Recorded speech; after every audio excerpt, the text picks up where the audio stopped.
लो फिर से शुरू हो गया। और ऐसी तस्वीरों के लिए तैयार रहिए, क्योंकि ऐसा लगता है कि ईरान और इजराइल दूसरे दौर के लिए तैयार हो रहे हैं। दोनों पक्ष युद्ध की तैयारी कर रहे हैं और इस बारे में ज्यादा सचेत नहीं हैं। ईरानी अधिकारी चीन जाकर हथियार खरीदने की कोशिश कर रहे हैं और सरकारी टीवी पर कह रहे हैं कि युद्ध के लिए तैयार हो जाओ। इजरायली अधिकारी भी ऐसा ही कर रहे हैं। वे अमेरिका आ रहे हैं और वहां से हथियार खरीदने की कोशिश कर रहे हैं। चलिए आज के वीडियो में इन बातों पर चर्चा करते हैं। एक शीर्ष ईरानी अधिकारी इब्राहिम मोट्टागी के हालिया बयान से शुरुआत करते हैं।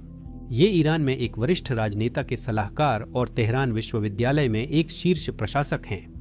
उन्होंने यही बात अभी ईरान के सरकारी टीवी पर कही। इजराइल और अमेरिका युद्ध विराम को अपनी सैन्य क्षमताओं को बढ़ाने के एक साधन के रूप में देखते हैं। ईरान का रुख आमतौर पर शांतिपूर्ण रहा है। ईरान का कहना है कि जब तक कोई आक्रमण नहीं होता वह गोलीबारी रोकने को तैयार है। लेकिन मुख्य सवाल यह है कि क्या ऐसी स्थिति और प्रक्रिया वास्तव में इजराइल और संयुक्त राज्य अमेरिका के एजेंडे में है या नहीं।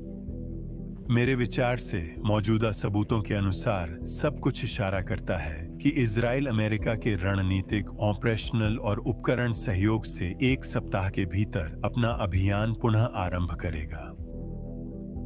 क्या यह पहले की घटनाओं की पुनरावृत्ति का संकेत है? एक बार फिर यह चौंकाने वाले पहले कदमों से शुरू होगा। इसके बाद दूसरे चरण में विनाशकारी अभियान होंगे। इसीलिए मेरा जोर इस बात पर है कि न तो सामाजिक संरचना, नौकरशाही संस्थाओं और सैन्य तंत्र को अमेरिका और इजराइल द्वारा मांगे गए युद्ध विराम को गंभीरता से नहीं लेना चाहिए। ईरानी राजनीति के करीबी पर्यवेक्षकों का मानना है कि यह व्यक्ति जानता है वह किस विषय पर बात कर रहा है। ईरान की गतिविधियों में एक पैटर्न स्पष्ट रूप से दिखाई दे रहा है। देखिए, जैसे ही अमेरिका का हमला हुआ, ईरानी विदेश मंत्री मॉस्को गए पुतिन से मिलने, और जैसे ही वह बैठक खत्म हुई वह सीधे बीजिंग गए चीनी जेट और चीनी हथियार खरीदने के लिए। ईरान ने पहले ही रूसी Su-35 खरीदने का समझौता किया था, लेकिन इसमें बहुत समय लग रहा था और ईरान को किसी कारण से जेट जल्दी चाहिए थे। विदेश मंत्री रूस गए संभवतः अनुबंध रद्द करने के लिए, फिर बीजिंग गए ताकि चीन के नए J-10 जेट का ऑर्डर दे सकें। ईरान द्वारा इजरायली ऑपरेशन में अपने बेड़े के अधिकांश हिस्से को खोने का मतलब यह नहीं है कि वह युद्ध की तैयारी कर रहा है। ईरान संभवतः अपनी वायुसेना को पुनर्निर्माण कर रहा हो, परंतु ईरानी मंत्री जनता के समक्ष जो अन्य बातें कह रहे हैं उससे युद्ध की तैयारियों के संकेत मिलते हैं। ईरान ही नहीं, इजराइल भी तख्ता पलट की तैयारी में है। इससे पहले एक ईरानी मंत्री के क्लिप को सुने जिसमें वे सार्वजनिक रूप से कह रहे हैं कि हमलों के बावजूद ईरान अपने परमाणु कार्यक्रम को नहीं रोकेगा। YouTube के अनुसार 80% व्यूअर्स सब्सक्राइब नहीं हैं। अगर आपको वीडियो पसंद आई और भविष्य के वीडियो देखना चाहते हैं तो कृपया लाइक और सब्सक्राइब बटन दबाएं। यह एल्गोरिदम में काफी मदद करता है। अब क्लिप देखते हैं। कि वे बात करना चाहते हैं तो वैसे अभी तक कोई तारीख तय नहीं हुई है। इस सप्ताह राष्ट्रपति ट्रंप ने इस विषय पर चर्चा की। मैं आपको बता रहा हूं कि हमने किसी भी तारीख पर सहमति नहीं दी है। हमने प्रक्रिया पर भी सहमति नहीं दी है। अभी हम इस सवाल का जवाब ढूंढ रहे हैं। क्या हम संवाद करते समय आक्रामकता की घटना की पुनरावृत्ति देखेंगे? उन्होंने अभी तक अपना रुख स्पष्ट नहीं किया है। क्या अब अपने परमाणु कार्यक्रम पर पुनर्विचार करने का समय आ गया है? ऐसी रिपोर्ट्स हैं कि शायद एक समझौते में प्रतिबंधों में राहत, ईरान में निवेश शामिल हो सकता है। बदले में ईरान इस बात के लिए सहमत हो जाए कि वह खुद यूरेनियम का संवर्धन नहीं करेगा। क्या यह संभव होगा? हमें ऐसे प्रस्ताव के लिए क्यों सहमत होना चाहिए? इस यात्रा में ईरानियों ने बताया कि ईरान ने भारी कीमत चुकाई है यूरेनियम संवर्धन के लिए, जिससे आपके यूरोपीय साझेदार भी संदेह में हैं। के बारे में आप 60% तक संवर्धन क्यों कर रहे थे? ये जरूरी नहीं था। 60% का इस्तेमाल शांतिपूर्ण उद्देश्यों के लिए किया जा रहा है, पर इससे शक की स्थिति पैदा हुई थी।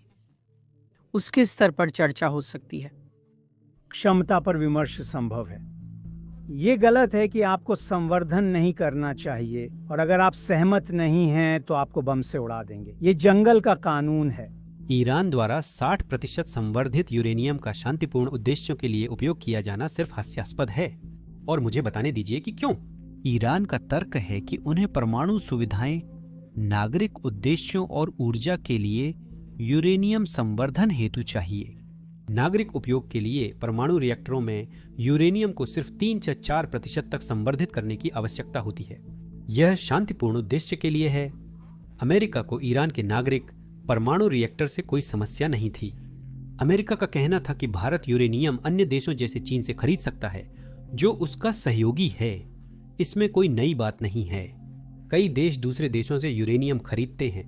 कई देश जैसे स्वीडन, फिनलैंड, बेल्जियम, स्पेन, तुर्की, यूएई और मिस्र अपने नागरिक परमाणु कार्यक्रम के लिए यूरेनियम दूसरे देशों से आयात करते हैं। अमेरिका खुश था अगर ईरान भी ऐसा ही करना चाहता है, लेकिन ईरान ऐसा नहीं करना चाहता क्योंकि उसे नागरिक परमाणु कार्यक्रम में रुचि नहीं है। पिछले 10 वर्षों में ईरान ने अपने समृद्ध यूरेनियम का मात्र 1% नागरिक उद्देश्यों हेतु उपयोग किया है। शेष का उपयोग क्या रहा है? वह उसे 60% तक समृद्ध कर रहा था, जबकि नागरिक ऊर्जा उद्देश्यों के लिए केवल 4% समृद्धिकरण की आवश्यकता होती है। 60% की जरूरत नहीं होती और वो शांतिपूर्ण नहीं है। इस पर आप वास्तव में हथियार नहीं बना सकते। लेकिन 60 से 90% तक पहुंचने में केवल लगभग 2 सप्ताह लगते हैं। तो यहीं से वो सारी सुर्खियां आती हैं कि अगर ईरान चाहे तो वो 2 हफ्ते में परमाणु हथियार बना सकता है। वो अपने पास मौजूद 60% यूरेनियम का पूरा भंडार लगभग 800 पाउंड ले सकता है। संभवतः फोर्डो इस्फान के नीचे दबा हुआ है, या शायद ईरान इसे किसी ऐसी अज्ञात जगह पर रख रहा है। ईरान के पास 800 पाउंड 60% संवर्धित यूरेनियम है, लेकिन इसका ठिकाना अज्ञात है। वे यूरेनियम को 60% तक संवर्धित कर रहे थे, जो शांतिपूर्ण उपयोग के लिए अनावश्यक है। इसी की आपको परमाणु हथियार बनाने के लिए जरूरत होती है, ताकि आप इसे जल्दी तैयार कर सकें। ईरान यूरेनियम को संवर्धित और भंडारित कर रहा था और अमेरिका इससे अवगत था। 12 अप्रैल से 12 जून तक ईरान के साथ बातचीत का मुख्य मुद्दा यही था। ट्रंप नहीं चाहते थे कि ईरान के पास संवर्धन की सुविधाएं हों, पर ईरान इस पर अड्डा था। इसीलिए हमने इजरायली ऑपरेशन के साथ आगे बढ़ने का निर्णय लिया, क्योंकि अमेरिका ने पुष्टि की थी कि उन्हें इन ऑपरेशनों के बारे में जानकारी थी। हमने आगे बढ़ने की अनुमति दी और B2s के साथ भी आगे बढ़ने का फैसला किया। ट्रंप ने कहा कि अगर ईरान परमाणु संवर्धन सुविधा रखना चाहता है तो चीजें चलती रहेंगी। आप अनुमान लगा सकते हैं कि वे क्या चीजें हैं, पर उन्होंने यही कहा। हमें पता था कि उनके पास 3 से ज्यादा साइट्स थीं उस एक के अलावा। उसमें कहा गया था कि उनके पास 3 मुख्य साइट्स हैं जिन्हें उन्हें छोड़ना पड़ेगा, और मैंने सोचा था कि हम ये बातचीत के दौरान कर सकते हैं, और हम लगभग इसे कर ही चुके थे। तभी उन्होंने कहा कि हमें संवर्धन चाहिए। संवर्धन का अर्थ एयर कंडीशनिंग या कार को ऊपर उठाना नहीं है, ये एक बुरा शब्द है। मैंने कहा आपके पास इतना कुछ है, फिर आपको इसकी आवश्यकता क्यों है? उन्होंने कहा हमें इसकी ज़रूरत है, लेकिन मैंने ऐसा होने नहीं दिया। मुझे लगा अगर ऐसा होता तो लोग नहीं समझ पाते। हमारी 60 दिन की बातचीत हुई, उन्हें काफ़ी देर हो गई। फिर हमने कहा चलो शुरू करते हैं, और सब ठीक हो गया जैसा हम चाहते थे। ईरान और इजराइल दोनों को बहुत परेशान किया गया था। वे दोनों थक चुके थे। हम इसे 12 दिन की जंग कहते हैं।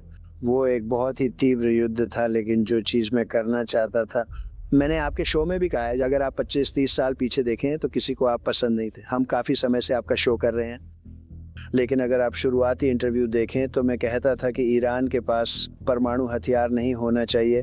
वो सालों से ये चाहते थे और वो इसे पाने से कुछ ही हफ्ते दूर थे।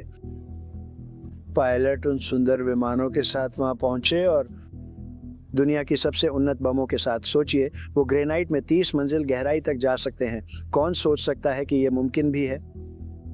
और ये साबित हो गया कि उन्होंने उसे पूरी तरह नष्ट कर दिया।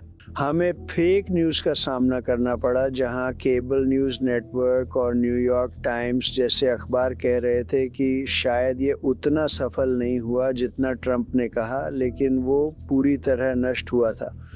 उन्होंने इसे एक कहानी बनाने की कोशिश की, लेकिन बाद में साबित हुआ कि वो पूरी तरह नष्ट हो गया था, जिसका मतलब था उनकी परमाणु महत्वाकांक्षा का अंत।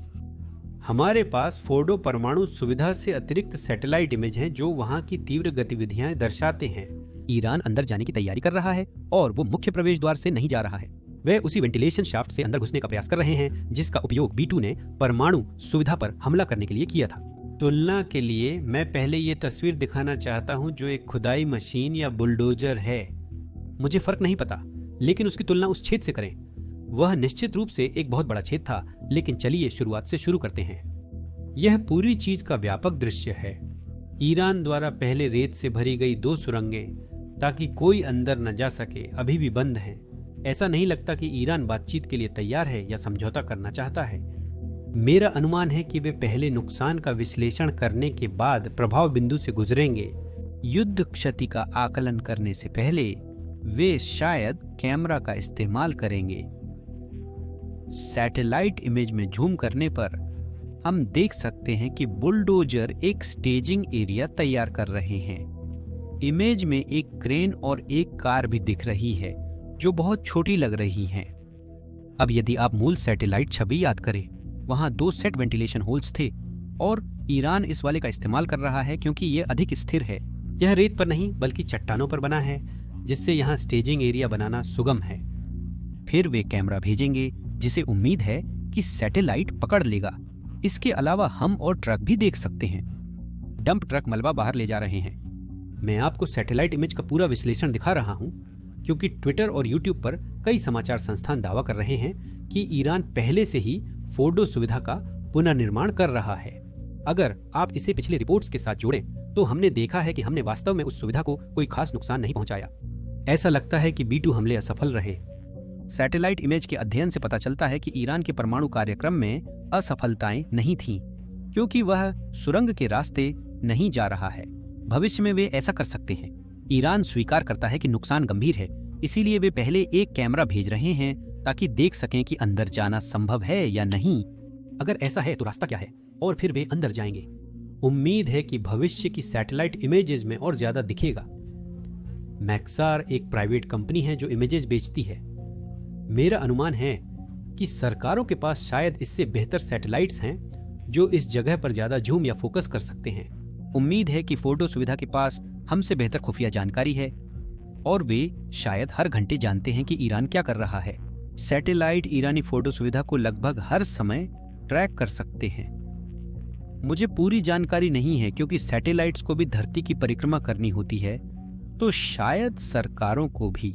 वे निगरानी के लिए कई सैटेलाइट का उपयोग कर सकते हैं। हमें रिपोर्ट की पहचान उजागर होने पर पता चलेगा। ईरान के अलावा अन्य देश भी युद्ध की तैयारी कर रहे हैं। इजराइल भी ऐसा ही कर रहा है। उन्होंने हाल ही में अमेरिका से कई सामान खरीदे हैं, जैसा आप स्क्रीन पर देख सकते हैं।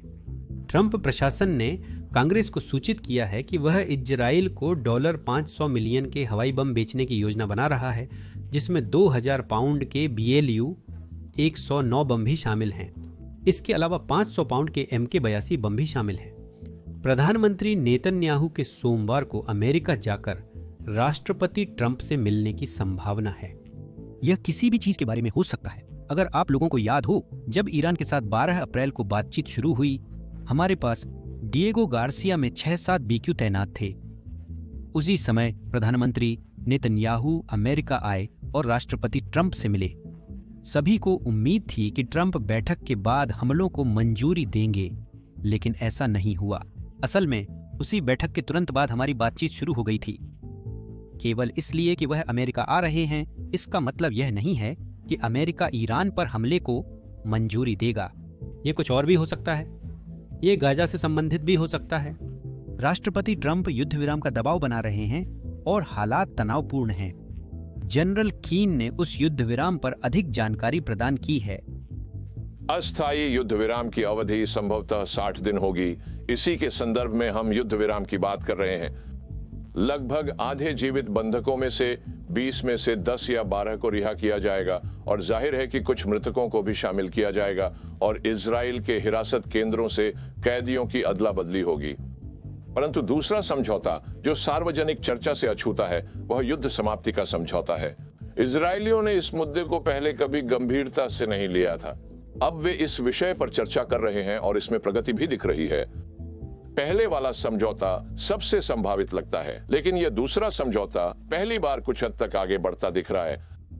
इसका अर्थ है कि इजरायली गाजा के बाहरी क्षेत्र से निकल जाएंगे, अपनी सभी या कम से कम अधिकांश चौकियों को हटा देंगे और वे सभी गलियारे जिनके बारे में पहले चर्चा हुई थी वे बाहरी इलाके में हैं। हमास नेतृत्व निर्वासन में चला जाता है।